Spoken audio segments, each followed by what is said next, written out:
favorite technology show, Tech Talk, with your favorite host, Shruti Sharma. And we have ample tech news from the world of technology this week, the major one being the Apple's WWDC 24. They made some major announcement being the iOS 18, iPadOS 18, watchOS, visionOS 2 and lots more. But what all was announced there and what all is it all about, we're going to be showing you in this video. So take a look at what all happened in the Apple WWDC 24 this week. Well, so Tim Cook has announced a lot of things in its WWDC 24, from iOS 18 to watchOS to iPadOS 18, visionOS 2 and lots more. Well, this was the main thing that we're going to be talking about, and the best part here is that the much awaited Apple Intelligence is also here. Yes, everyone's been talking about the AI, and what Apple had to show in AI is what we've got for you. So what all happened in WWDC? Take a look.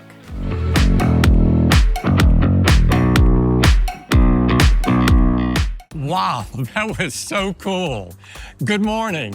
Welcome to Apple Park. We're glad you could join us for what promises to be an action-packed and memorable WWDC. Today, we're going to have some incredible updates to our platforms. Apple made some major announcement at the Worldwide Developers Conference, which is WWDC 24. Besides the new announcement, the biggest of all was Apple's push into AI, and they're calling it Apple Intelligence. It also announced that users can tap into the OpenAI's ChatGPT when using Siri, but only when one wants to. So here is what all Apple announced. Apple Intelligence for Mac, iPhone and iPad. OpenAI's ChatGPT is coming to Siri. iOS 18, a big Siri update with AI. Updates for AirPods and tvOS for Apple TV. watchOS 11 for Apple Watch. iPadOS 18, macOS, Sequoia Vision OS 2, Apple Passwords app, and custom emoji called the Genmoji. So it's Siri with the OpenAI, that's ChatGPT. Apple announced that Siri can tap into OpenAI's ChatGPT when needed. Siri will ask if you want to share your question with ChatGPT and then will return suggestions from the OpenAI chatbot. The integration will come into iOS 18, iPadOS 18 and macOS later this year. It is said that it also adds other third-party intelligence models.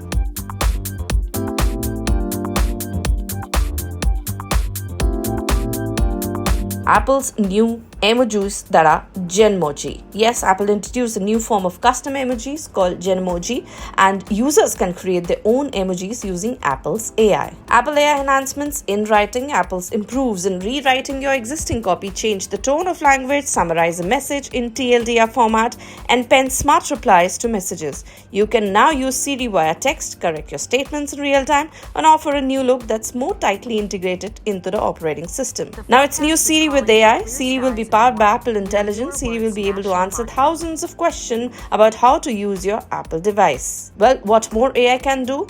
Context-driven notification, writing improvements, image generation, cross-application tasking, focus on personal context, private cloud compute. Apple's Passwords app. Apple announced a Passwords app for iPhone, iPad, Vision Pro, Mac and Windows. It helps you store all your passwords, sort of like Keychain did, but includes verification codes, app passwords, Wi-Fi passwords, shares passwords and passkeys and more. Apple announced macOS Sequoia, some AI enhancements. Apple macOS will have now continued enhancements from iPad OS and iOS, phone mirroring, unified notification center, new password app, video enhancements, and Safari enhancements. Apple announced iPad OS 18, which will be a new feature for the iPad OS 18. Yes, Apple announced iPad OS 18 with a bevy of new features for the iPad with interface improvements, SharePlay enhancements. You can now take control of SharePlay Session, Calculator on an iPad, Math Notes for Calculator, and Notes. The native app has a new feature called Smart Script, which uses on-device machine learning to automatically clean your handwriting and make it look fancy. Apple announced watchOS 11 for Apple Watch. Yes, it has training mode, can track how the intensity and duration of users' workouts affect their bodies over the time. Customize the summary tab. Users can personalize their summary tab with information they want to see. New vital tabs. watchOS 11 will track vitals such as your heart rate, respiratory rate, risk temperature, and give you all insights about them in the new Vitals app. It also has tools for pregnant users, adjustment to the rings, and photos for your watch face. Apple announced AirPods updates and new tvOS features. Apple announced some improvements to its audio products and home platform. The basic one and the most important and amazing one being the Siri with AirPods. AirPods can now detect head motions to answer or reject your call. So if Siri is saying there's a call coming, do you want to pick up? You say nod and no. You then, if you want to pick up the call, nod and just make it yes. So that's a Siri with AirPods. Also, there's voice isolation. AirPods Pro will now be able to isolate your voice even with noisy background audio. Here's what's new on tvOS. It has Insight, a new feature that'll give you information about what is playing on your TV and your iPhone. Audio enhancements. Projector support. Apple TVs will now support 21:9 projectors. Now there'll be new screensavers. Apple's adding support for the portrait photos as Apple TV screensavers. Yes, and it also announced Apple iOS 18, which is a lot of personalized features and quite a many of them, which are very, very interesting. Apple also announced Vision OS 2. Yes, the Vision Pro will be available in China, Japan, and Singapore as of June 28th. It will roll out to Australia, Canada, France, Germany, and UK on 12th July. And some of its features are photos with Vision OS 2, which will use AI. Vision OS 2 will also debut new gesture-driven controls. There'll be ultra-wide display. Yes, the Vision Pro will now support an ultra-wide display, and Apple says it's equivalent to 2 side-by-side 4K monitors. Train support for travel mode. Apple is adding train support to its travel mode. It previously only supported planes. So that's all from the WWDC 24 announcement.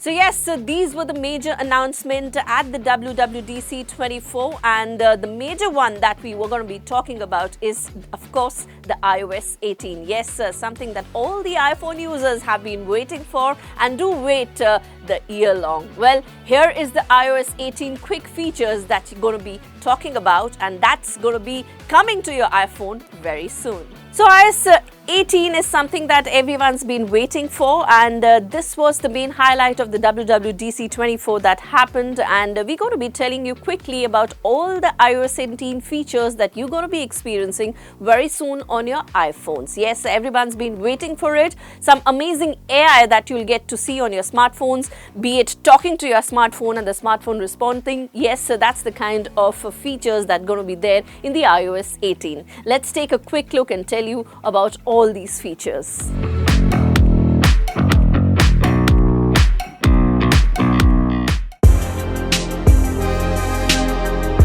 Apple at the WWDC 24 announced quite a many things, and out of all the Apple iOS 18 was the most awaited one, which has been launched with lots of personalization features. And here's what's new in the iOS 18. Well, there's customizations for home screen. Users can arrange their apps in new ways, change the colors, and adjust darkness of their apps. For instance, people can arrange their apps around the photo they have set at their background so it doesn't cover it up. This new look for Control Center. Users can group controls so that they're easier to use, and developers can include controls for their apps. Apple is introducing a Controls API specially for developers. This privacy update, users can lock apps so others won't be able to see or access information without authentication. Users can control which contacts are available to different apps. There's a hide feature where you can hide your app you don't want others to see. New ways to use messages. Users can add new effect to their text and tap react with new emojis. There's messages via satellite. Users will be able to send iMessage and SMS via satellite. Filters for Mail app. Users will be able to filter their emails by categories, and feature will be available later this year. You can tap to cash, a quick and private way to pay another person just by holding phones together. There's a new look for event tickets. Apple has also introduced an event guide and support features such as venue map so you can find your seat more easily. Well, there's more. Yes, there's good news for gamers. Gaming on iOS 18 will minimize background activity and support improvement with wireless controllers and AirPods. And for photos, it will be easier for users to search through their photos. The grid will appear at the top, and a theme such as time, people, or trips is displayed below. A new filter button shows specific types of content, so you can, for example, filter out screenshots. So that was all the update about the iOS 18. We'll tell you more in our videos and shorts. So stay tuned for WWDC 24, more news as and when we give you an update with what's new. So yes, that was the iOS 18 for all you. That's going to be coming to all your iPhones very soon. So be ready to experience some amazing features. Now moving on from WWDC 24 to some budget tablet. Yes, there's a budget tablet that we're going to be telling you all about that's perfect for your daily use, be it entertainment, studies or anything that you want to do on a small screen. Well, here's the Lenovo Tab N11 that I reviewed for you guys. Tell me, how did you like it?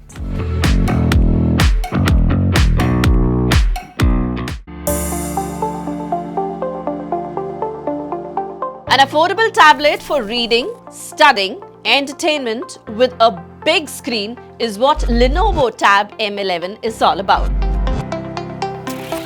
So let's give you a quick look at the specs first and then we'll start reviewing this new tablet.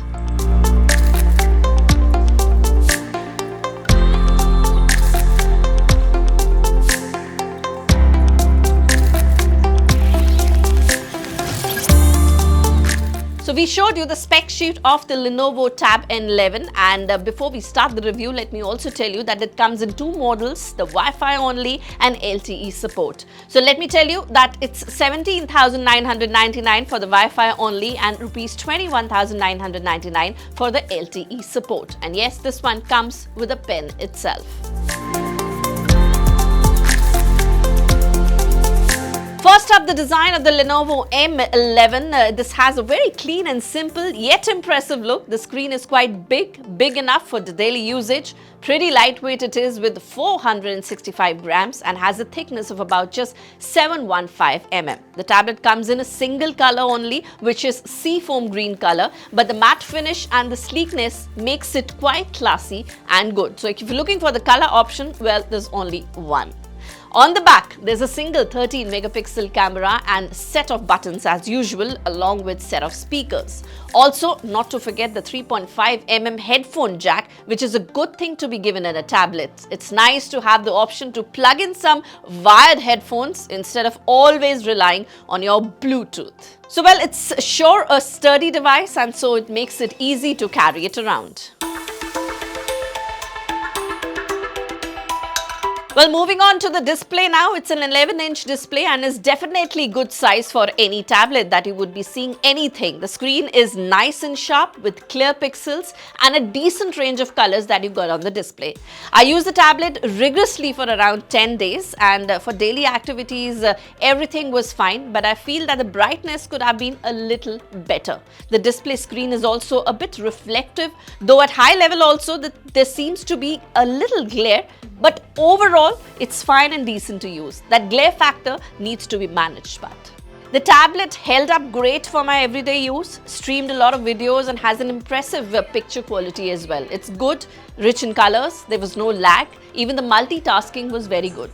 Just to mention, this one has MediaTek Helio G88 and it gets a bit slow when there is heavy app usage. So it could manage only the light work, the heavy work was a little struggle. Well, what's most impressive? The speakers. Yes, the Lenovo M11 has a stereo speaker system with Dolby Atmos and 4 speakers in all, and they are seriously impressive.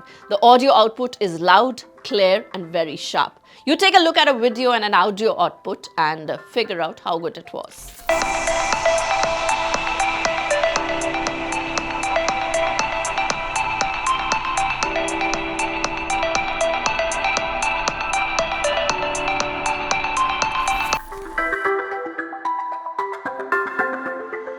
Let's move on to the camera. It's a 13 megapixel camera on the back for this one and gives a decent photos with good detailing. And the camera app even has a fun AI mode to play around with.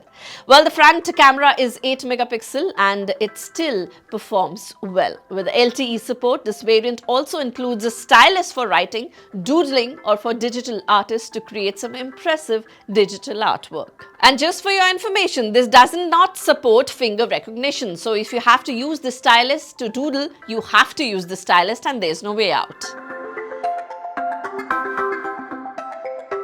Now the battery, this one with exhaustive usage lasted me 2 full days on a regular use. Charging isn't super speedy, so it takes around 2 hours at least, which includes a 5V adapter and a USB-C cable. Not the fastest, but the usual. But yes, when the battery is draining out, be prepared that you would need at least 2 to 3 hours to charge this one.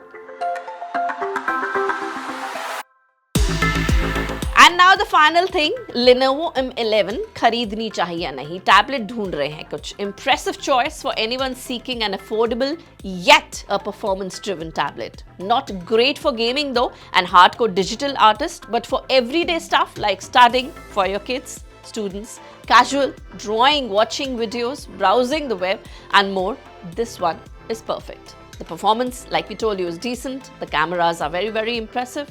The battery is very impressive. Plus, if you can swing the extra cost, the LTE version with the stylus adds cellular connectivity and a handy tool for your artist or note.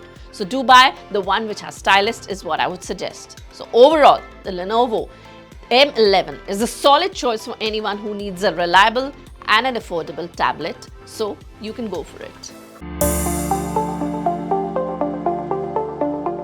So yes, that was one budget tablet that I would fully recommend to everybody because of course it's value for money. It has some good specs and yes, it does look very chic. So that was Lenovo Tab M11 for you guys. And now the Poco F6 5G. Yes, that's the latest Snapdragon 8S Gen 3 smartphone that was the first in India and launched very recently. I reviewed this smartphone for you guys. Let me know how did you find it. Here's what I have to say about it.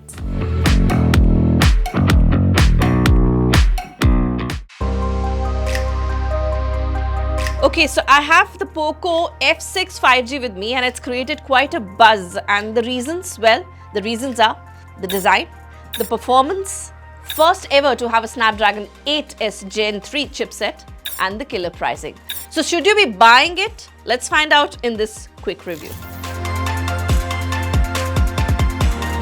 So I'm not going to be starting with the design, battery or cameras first. I'm going to be starting with the performance for a simple reason that this one's creating a buzz more for its performance than anything else. So the Poco F series is known for its fast performance at affordable pricing, and the Poco F6 5G is also no different. Now this one's powered by the brand new Snapdragon 8S Gen 3 chip, and this one gives smooth performance, playing games or multitasking between apps, no lags, no heating issues. And I has mentioned this earlier also in my unboxing of this smartphone that this one scored about 1.5 million on AnTuTu benchmarks. Now that's really very impressive. What say?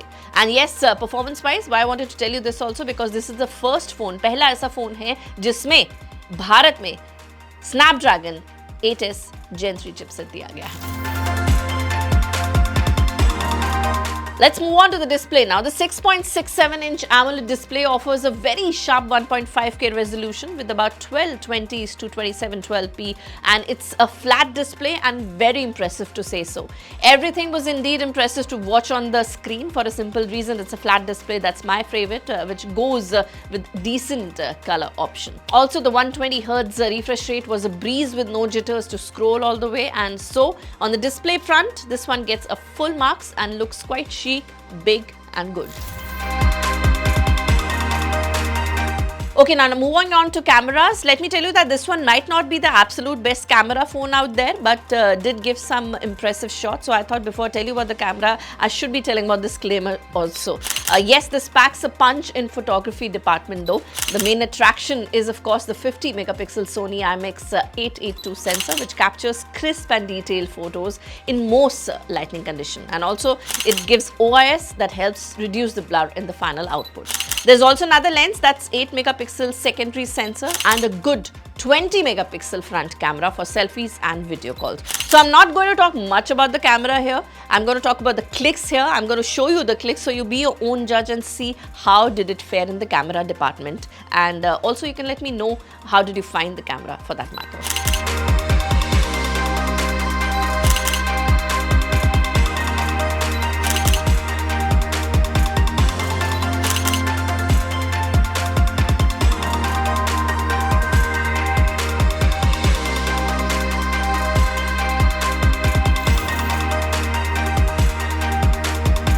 Now moving on to the battery, this one has a good battery. Yes, the Poco F6 5G gives a good battery and also charges quite quickly, much faster than I expected. It has 5000 mAh of battery and easily lasts a full day on a single charge, and even more on a moderate usage. So you get more battery if you use it moderately. Also 90 watts of fast charging is quite fast, as I said, and this means you can charge from 0 to about 100%, 0 to hero in 35 minutes. So I told you all about it, but I've told everything. One thing that did not impress me much at all in this phone is of course the cameras. That I told you, you'd be your own judge, but still it's not that impressive at this price point, and there are very other brands that are giving very good lenses options like Pixel 7a or even iQOO Neo 9 Pro at a very good pricing with good camera output that offer a better performance also, and the lenses also, like I said. So buy it. Well, it's powerful and feature-packed phone that offers excellent value for money, there is no doubt. So if you're looking for a phone with a powerful processor, a beautiful display and a long-lasting battery, then the Poco F6 is a strong contender indeed. And gamers and anyone who demands smooth performance will also appreciate the Snapdragon 8s Gen 3 chip that's given in this one for the first time. However, as we just mentioned, if you prioritize having the absolute best camera on the market, well, you might want to explore other options than this one. It's not bad, let me tell you, it's good. But yes, but if camera is also your, go-to factor, then maybe we can explore more. Let's say. So well, that's all from the world of technology this week. I hope you liked watching the show as much as I liked hosting it. So I'll see you next week at the same time, same place, and you be there with your favorite host, Shruti Sharma. For now, she's signing off, and until then, take care.